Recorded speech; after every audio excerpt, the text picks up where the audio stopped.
his energy, filling me with his remedy. With my black heart full of gold, with my black heart full of gold, with my black heart full of gold. Yes, kusini mzali wane, kusini umdari.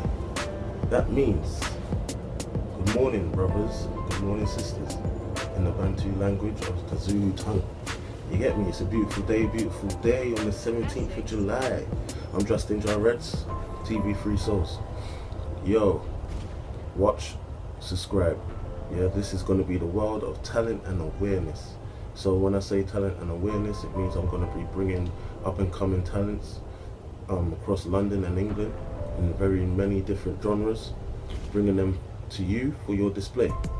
And so you know what's going on in and around the city. The awareness part is about the cultural side, you know what I mean? Bringing information. We'll be coinciding with Black Ice TV a lot.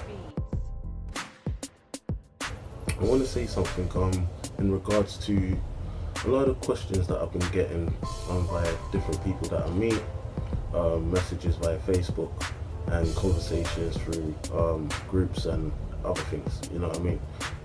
That question is how did I come across my spirituality? I'm going to let you know this one now. So this is a little piece of how I got into my journey, yeah, on the spiritual side. And yes, African spirituality is part of me. What I would say is it's a way of life, yeah? So it's not a belief. So don't come with asking me if it's a belief system. No, it's not. So it's actually a way of life where science, nature, and a way of living combines as one entity. No separation. There is no segregation between science, nature, and man. I hope you lot know that it's one whole entity. We're all a reflection of that main source or force. Yeah? So it's gone past the God concept. Ways that keep us spiritually enslaved, but now broken yoke around my neck, I've released the chains from my wrist and my waist and my feet as I gained the knowledge that was meant to be. So for me to go deeper, I'll let you know that on this journey, yeah, I came by it by on a subconscious basis. Yeah, so in other words, I'll give you a small little example. This chain that I'm wearing, yeah, Ghanaian, yeah, Dinka symbol from West African tribes. Yeah, it's located from West Africa. This symbol I drew, yeah, just randomly drew it. Yeah, just came to me and I drew it. Broken yoke around my neck, I've released the chains from my wrist and my waist and my feet as I gained from West African tribes. Yeah, it's located from West Africa.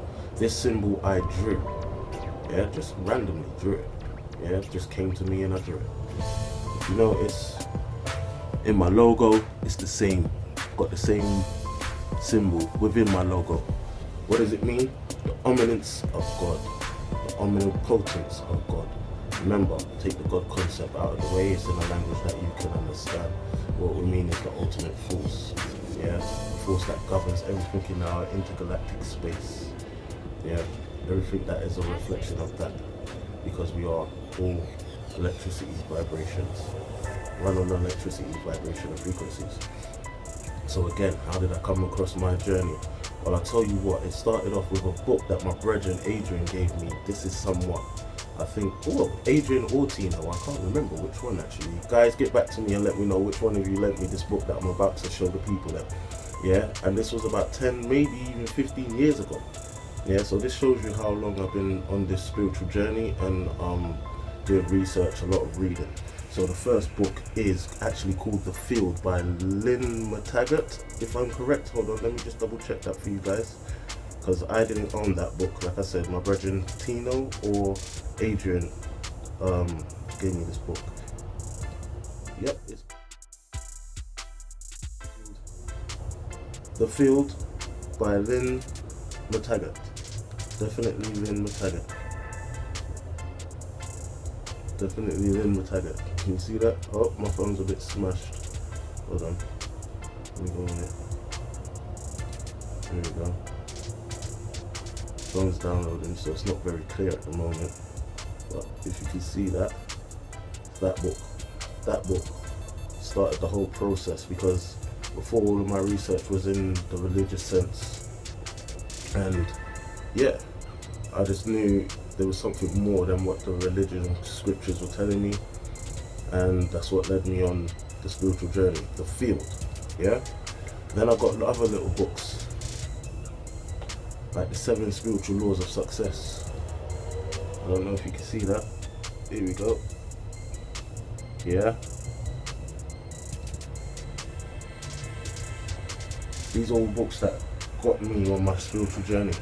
Then we got Chant and Be Happy. Yeah, can you see that? Trying to make you see the books that got me on my journey. Yeah, these books started me on my journey on a spiritual quest, and they made me understand that science, nature, and man is one and the same thing. Now, how did that come into the spirituality of the African systems and the way of life? Yeah, I'll tell you how. Communicating, going on a journey, going to different workshops, being asked to film at some of these workshops, some of these talks and lectures.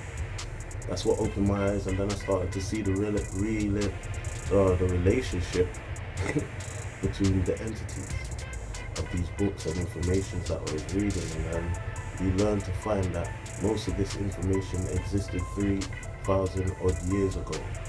Yeah, when you go back to ancient Kemet, and then when you go into the tribal belief systems, or should I say, let me take that word again. Anthony Browder will kill me for this because he actually picked me up on the way I speak. As you can see, I'm still learning and I'm still progressing.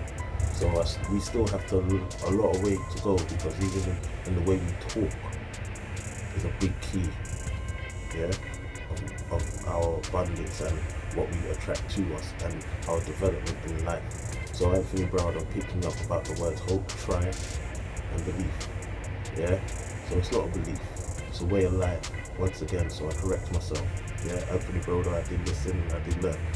So yeah, that's what I'm doing thus far. Well, that's beautiful. Can I make a suggestion? Yeah. As you continue this work, 2 things that I will advise you not to say. Okay.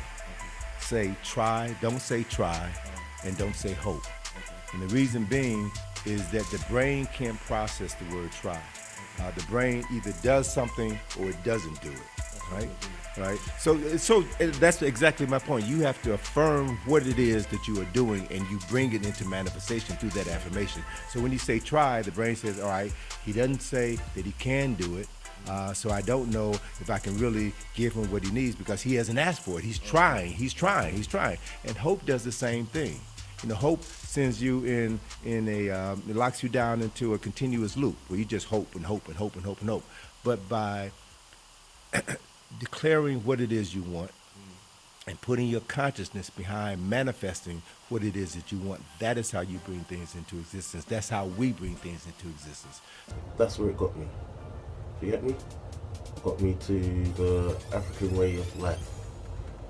Yeah, paying homage to my ancestors, knowing about the different gods. And when I say gods, I don't mean, like I said, I'm using it in a language that you can interpret and understand at this precise moment. Look at them as more as elements with a governing force above those elements, and we are a reflection of that source. Do you understand? I hope so. So once again, these are bits of knowledge that you start seeing the whole connection between the religious values and the spiritual way of life. There is a key difference, because with religious values there are barriers. I'm not going to get into that at the moment. There's loads of information out there. You do the research, come up with this decision yourself. Now, from all of this, there are a couple more books that I'm going to refer you to.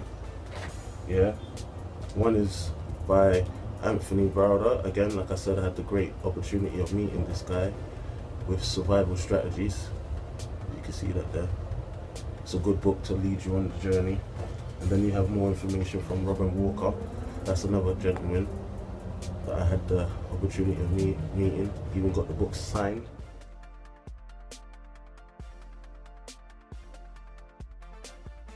Gentleman that I had the opportunity of meeting. Even got the book signed at African Liberation Day.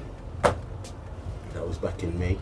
So I had the great opportunity. So guys, there's loads of information and there's a lot of unity out there. So come along, get to those workshops. If you hear about them, go to them. Whether if you believe in the systems or not, right about now it's not about that. It's about empowerment, knowledge. Yeah, empowerment and knowledge. And then your heart will make the decision. How did that come to the heart? Well, that comes to the whole my concept of heart, thou spirit.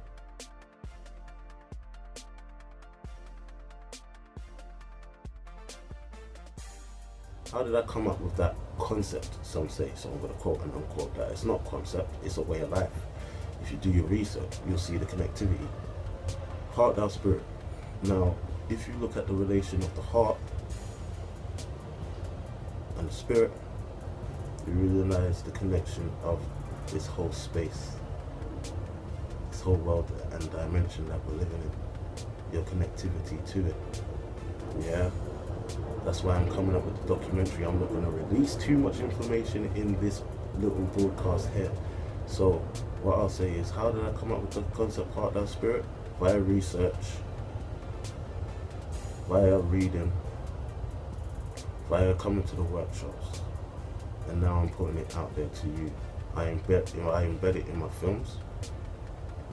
Sorry, I'm bringing out the documentary Heart, Thou Spirit, and I'm going to bring it to the people and see what it means to them when they hear that phrase, Heart, Thou Spirit. When they hear that term, Heart, Thou Spirit. Hina liz yo moya. That's in the Bantu tongue, Zulu language. Yeah, meaning Heart, Thou Spirit. Do you understand? So I'm bringing out a production to open up the mind, bring awareness, question your reality. Yeah? Why do I say heart, thou spirit? Because we need to start thinking from the heart and start feeling with the mind. Because we've been indoctrinated, as my brother Dean OK said in one of our interviews. The things that were juxtaposed in my subconscious mind that didn't sit well. Your subconscious mind cannot emit any of the information that's presented to it. This is what our spirit essentially is. All conversation you have with yourself is your spirit. So you know when things resonate with you and you know when they don't. I know a man could come, as I saw you, my spirit resonated with you as I look in your eye and I saw you. But you could come before me, look exactly as you look, but with a different spirit. And if it were not my vibration, me and you would not be speaking right now. I get you. But I knew I had to seek you before I left. So when we're aware of the spiritual component, for me, you can call it anything you like. Heart intelligence, we can call it anything. We've been indoctrinated to think with the mind and feel with the heart, which ain't our biological way of being. One of the Moorish teachings is really to learn to be able to think with the heart and feel with the mind, which is the opposite to what we're being taught. Notice I said biological way of being. Why? Because our melanin connects with the sun. Yeah? If you pay attention to KT, the Arch Degree, he's got a full video that breaks it down. Bringing up Sayonetta TV, Black Ice TV, Iconic London, yeah? We're on the rise and we're going to bring you information, awareness, so you can enhance oneself. Even if you take the knowledge and you don't believe it within yourself, well, that's your problem. You know, each to their own. You know what I mean? It's time we're done with the whole judgment era, looking at the next person's life and seeing what they do. Yeah, enhance yourself, enhance one's knowledge, and then you move forward. Because I notice once I follow this course and this way of life, I'm seeing opportunities come left, right, and center. I'm seeing doors that open up that I've never seen before. I'm meeting people that I thought I would never meet. From reading these people's books to meeting them in person, that is the law of attraction. Oh my days, it's there in our face. And Anthony Browder's got a big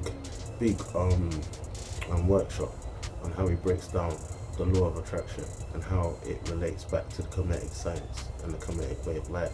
Because like I said, nature, science, and man is all of one thing. It's one entity, it's one. There is no separation. Trinity of life, even though it goes round and through, is one continuous motion. So This is how I come up to the concepts of heart, thou spirit. This is how I came up with my spiritual journey. And through my Heart Thou Spirit documentary, you are following me on that spiritual journey. So as I grow, you will grow with me. You feel me? This is Justin Jah Redz from TV Free Souls, Couch Time. And there'll be plenty more. I was going to do a live stream, but I thought, nah, I just want to be comfortable at the moment. You know what I mean? I've got my cup of tea here still. Yeah? And I've got my stones on the floor. Created my circle. And my circle and my star. It's in the shape of the star. The same star that I painted.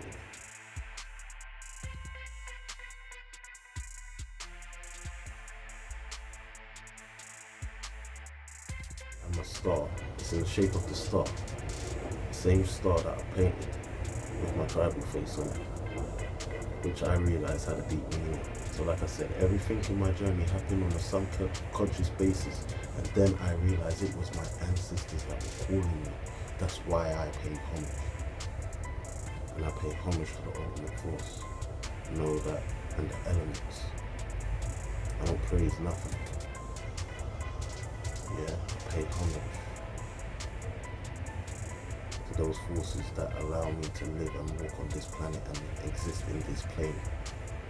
Like I said, science, nature, and spirituality is one and the same. Just do your research. Justin Jah Redz, TV Free Souls. Hope you have a great day. We'll see you. Hey, yo! Go on again. Fighting demonic enemies, trying to cage me in mentally. Time to set my spirit free. Jah sent his energy, filling me with his remedy. With my black heart full of gold. With my black heart full of gold. With my black heart full of gold.